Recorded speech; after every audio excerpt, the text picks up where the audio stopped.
My fiancé, male 28 years old, and I, female 30 years old, have been together for 3 years. I used to live close to work and used public transportation, but after I moved into his house, which is hours away from work, I bought myself a car since I'm a nurse, and also since there isn't any hospitals close to where we live that I could transfer to. My fiancé's car hasn't been working for close to 2 months now. It requires so much money to get it fixed, and he refused my financial help when I offered it. Instead, he would ask to use my car every now and then, and I agreed as long as it's when I'm not working, and also, since he only uses it for trips to the supermarket, etc. On New Year's Eve, he told me he wanted to use my car to go hang out with his friends and celebrate, but I declined because I had to cover a night shift and needed my car to travel to work. He insisted and even suggested I take the night off or swap shifts with another nurse, but I couldn't do that last minute. I thought he dropped it then, but when I went into the shower and got out, I couldn't find him nor my car. I freaked out and started calling for half an hour, but he didn't answer me. I tried again till one of his friends picked up. I demanded he give the phone to my fiancé, but he said they were out and confirmed that he took my car and told me that my fiancé said that it's better that I skip my shift and he'll be back with my car later. I couldn't take it. I felt so enraged. I had my fiancé on the phone telling him I did not consent for him to take my car to go hang out with friends, and said I'd call the police to get it back if he refused to come back with it. But he didn't take me seriously, so I ended up calling the police, and he and his friends were picked up at the bar where they were hanging out, then were taken to the police department. I got my car from there and still went to my shift. My fiancé was let go hours after I left, and he blew up my phone with missed calls and texts about how I was out of my mind to call the police on him and put him in this situation.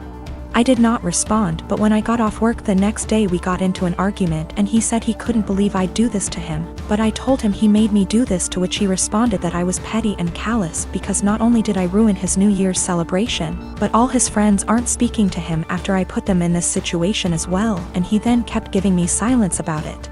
I did consider this a form of theft, especially since he went behind my back after getting a no from me.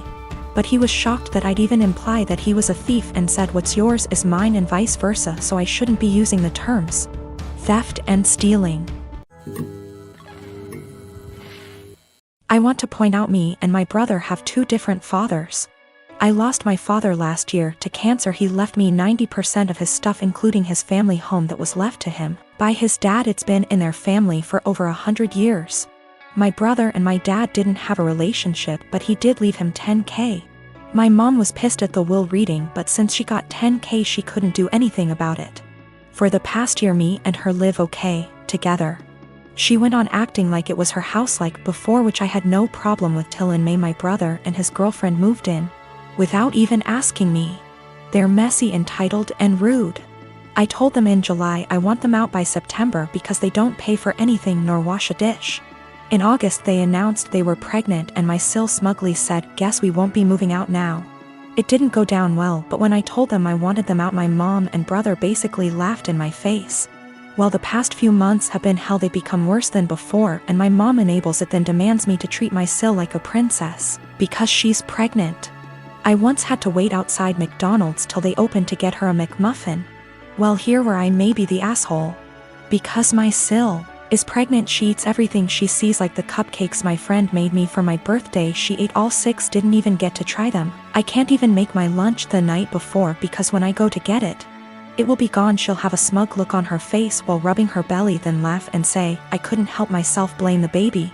If I put stuff in my room, my mom will open the door with the spare key. Sil can go through my mini fridge. Well, a week ago I was running late to collage. I didn't have time for my breakfast or to make lunch, and I had to go to work straight after, so all I had that day was a bar of chocolate. When I got home I was starving. I made myself dinner. While it was cooling down I went to use the bathroom. I must have been in there 10 minutes at most. By the time I came out she had 70% of my dinner ate, and I literally lost my shit. Of course she started crying. My mom and brother started screaming at me for making her cry, making excuses like how she couldn't help it and it was my fault for leaving food around her. Well, I had enough. I told them get out, just like before I got mocked. But here's the thing, back in October my uncle offered me a life-changing amount of money For the house, I called him up crying a few days ago explaining the situation. He said he'd buy the house, but he will evict my mom and brother. The OFC didn't take it too well, and I have had to stay with a friend. I've been receiving texts and I'm being tagged in multiple posts on social media. I'm starting to think I'm the bad person now. So for making my mom and brother homeless? If I sell the house to my uncle, I will lose 100K, but he's always been good to me. And it's one of those situations where I'd sleep better knowing it's gone to someone in my dad's family. My mom told me because of my age I wouldn't be taken seriously if I tried to evict them. If I evict them and continue to live in the house along with the high financial costs, I don't think they'd ever let me live in peace. My mom has health issues and my sil will have to move in with her parents. They won't allow my brother, so I'd be splitting up a young family, in my mom's words. I believe it started when I was around 6 years old. My parents often had friends over in the house. I didn't know they were polyamorous OFC. One day I was outside playing, got hurt, and when I ran inside caught my parents making out with some random guy. They told me they have other adults that they love and it's a completely normal thing. Me being a child just accepted that. They gave up being secretive and their partners would constantly be around, even joining on outings. I remember that on my 10th birthday they invited 3 of their partners, one of who I'd never seen before. And for the rest of the day my parents just withdrew from my party and hung out with them. I never saw them doing anything explicit again, but they would kiss their partners, hug them, make flirty comments. Something that would be normal between parents, but with many more people. Sometimes I came home from school and my parents were gone and there was some random adult in our house. Some of them seemed surprised that my parents even had a child. I always hated it, but since my parents had told me this was normal, I assumed many adults probably did similar things and that it's just an adult thing all kids hate. Later they had less partners and eventually seemed to stop. Not that I'd know for sure. I moved out with 17. I didn't think about it anymore. A year ago I started therapy, other reasons. As usual, the topic of my upbringing came up and it brought back many feelings I wasn't aware of. I realized that although my parents were always good to me, I had never really felt close to any of them and still have a lot of resentment, that they made me feel like I had to compete for my parents' attention with random strangers. A while ago, I visited them and they told me they are going to take part in a documentary about polyamorous families, and that the producers would like to include interviews with the children. So they would love if I could agree and tell everyone that polyamory doesn't mess kids up. All my resentment bubbled up and I said that I cannot agree because I would not be able to say anything positive. My parents looked shocked. I had never brought this up before, and asked why, and I unloaded all, that I always felt pushed aside. We barely had any family time without strangers intruding. It turned into an argument and I became loud and yelled that the truth is it did me up and they shouldn't have had a child. My mother cried and my father said I should probably leave.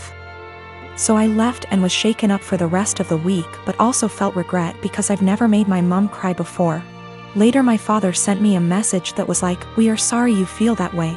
Can we have a calm discussion about this soon?" Even though I tried to, it's like I can't reply. This argument brought something very emotional up in me. I'm a 28 and I have a sister. For the sake of story, I'll just call Jane. Jane is married to Bob and they have 2 kids, boy and a girl. My niece and nephew are wonderful kids and no trouble at all. They fight as siblings do, but nothing big. I love them. Now for about 2 years, I did live with my sister. It was a miserable time that really affected our relationship. She saw me as free labor, money, and babysitting. Even when I managed to get a small part-time job, she demanded I hand over nearly half my pay or get out. It was hell as she took completely advantage of me. I moved out as soon as I could and we have little contact outside of family gatherings. Now after I moved out, she started complaining how she has no help with the kids and never gets a break.